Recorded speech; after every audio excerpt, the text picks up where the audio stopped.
Qual a história mais absurda que você conhece? Algumas podem ser causadas por um mal-entendido, doenças, e outras a gente nem sabe como começaram. Já imaginou enterrar o filho e 11 dias depois receber uma ligação dele? Ou que tal fugir por mais de 15 anos por achar que a máfia está atrás de você? Aqui é Ivan Lima e hoje você vai conferir histórias surpreendentes que parecem mentira, mas que são muito reais. Bom, nosso primeiro caso é tão absurdo que até parece ter saído de um filme de comédia. Em 2019, um homem do estado de Indiana, nos Estados Unidos, entrou com um processo contra os próprios pais e pediu uma indenização de aproximadamente US$ 87 mil. O motivo? Seus pais teriam se livrado da sua coleção de pornografia.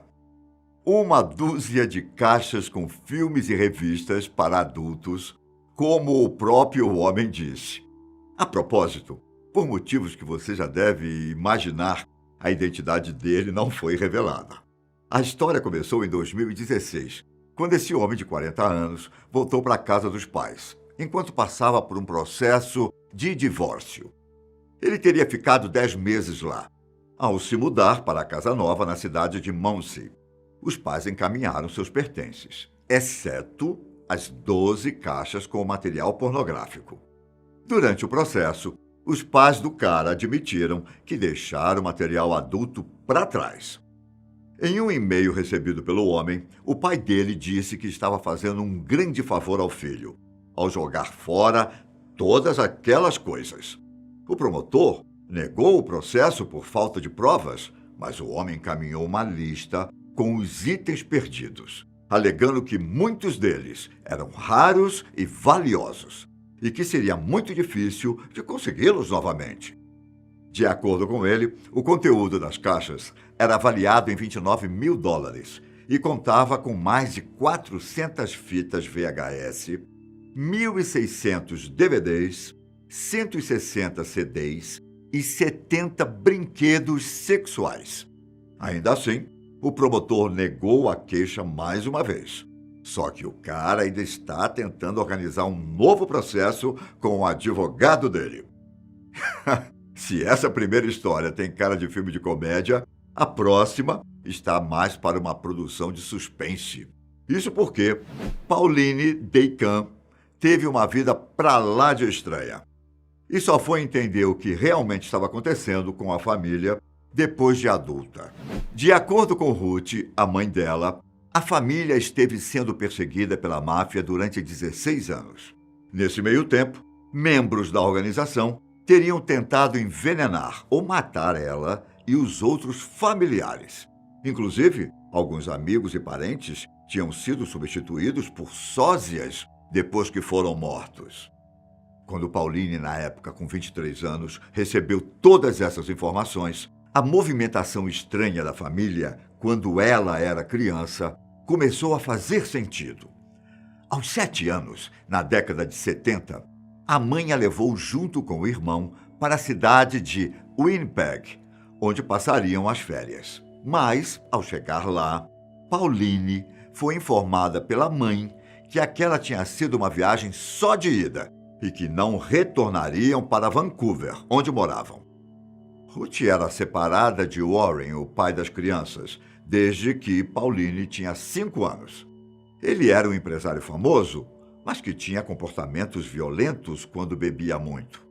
Aos 11 anos, a família se mudou mais uma vez e, como antes, tiveram que romper subitamente as relações que tinham. Sempre que os filhos perguntavam o que estava acontecendo, Ruth dizia que contaria apenas quando eles fossem mais velhos. Nessa época, a vida deles era bastante diferente de antes. Um pastor chamado Stan Sears tinha entrado para a família. Pauline não tinha mais contato com o pai e já havia passado por 6 escolas. Um fato importante dessa história é que Stan era um dos conselheiros de um grupo de apoio para famílias com problemas de alcoolismo e acabou conhecendo Ruth na época em que ela buscava ajuda com os problemas do ex-marido. Além disso, nessas 2 vezes que Pauline se mudou, o tal pastor também havia se mudado, o que aumentava as suspeitas de que ele também estava envolvido nos problemas da mãe. Quando Pauline recebeu um telefonema de Ruth dizendo que explicaria tudo, ela precisou ir até um motel para encontrá-la.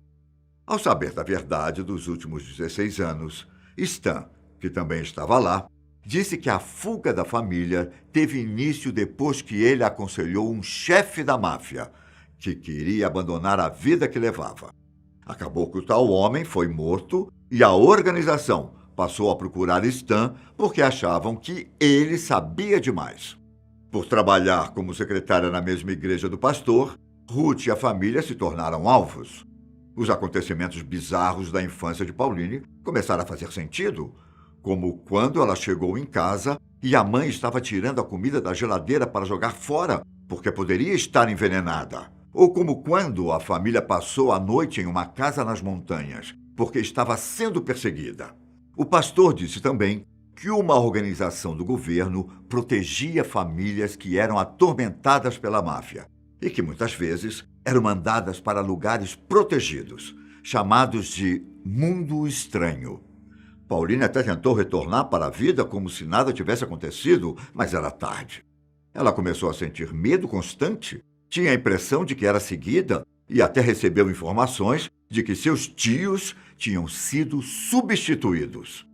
Sem aguentar mais toda a pressão, Pauline se demitiu do jornal onde trabalhava, colocou a casa à venda e ainda terminou com o namorado para ir morar na mesma região de Ruth e Stan, em Halifax, no leste do Canadá. Só que a situação mudaria novamente 5 anos depois. Decidida a confirmar tudo, ela ligou para a mãe e inventou que alguém tinha entrado em sua casa.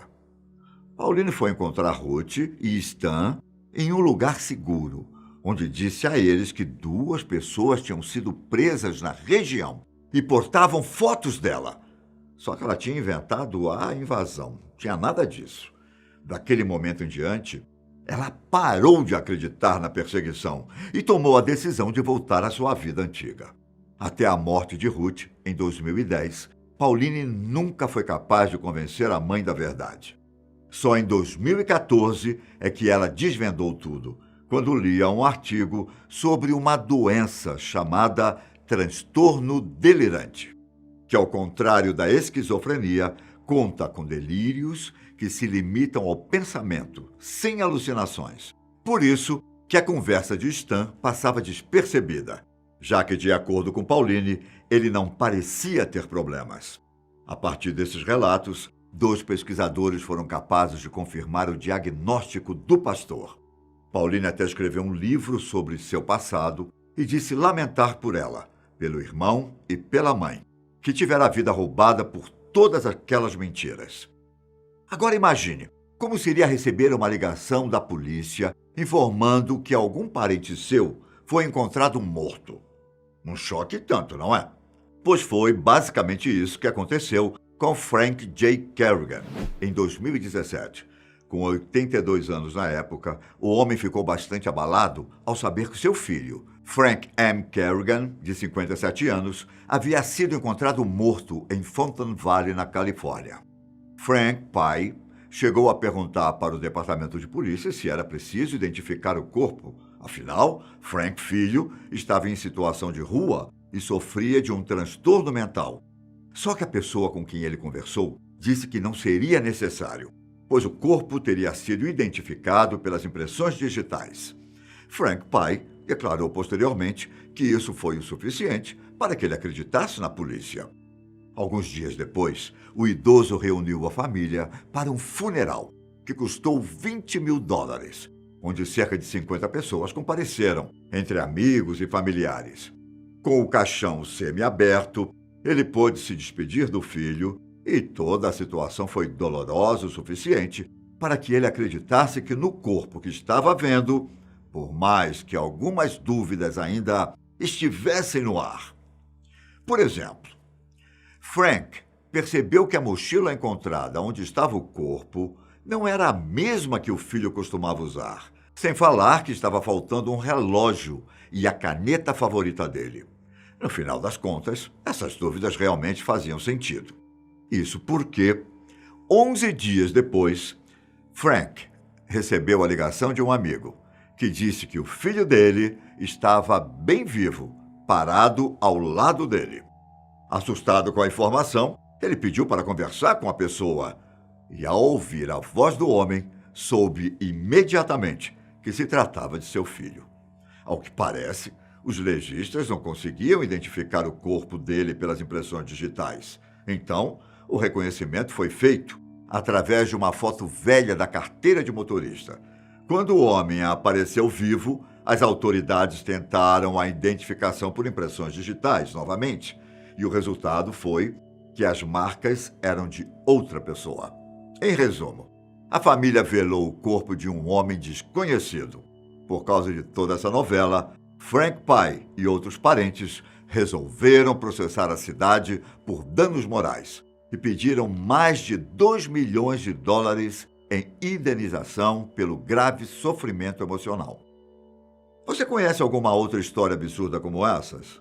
Me conte aqui embaixo e um forte abraço. Até mais. Tchau!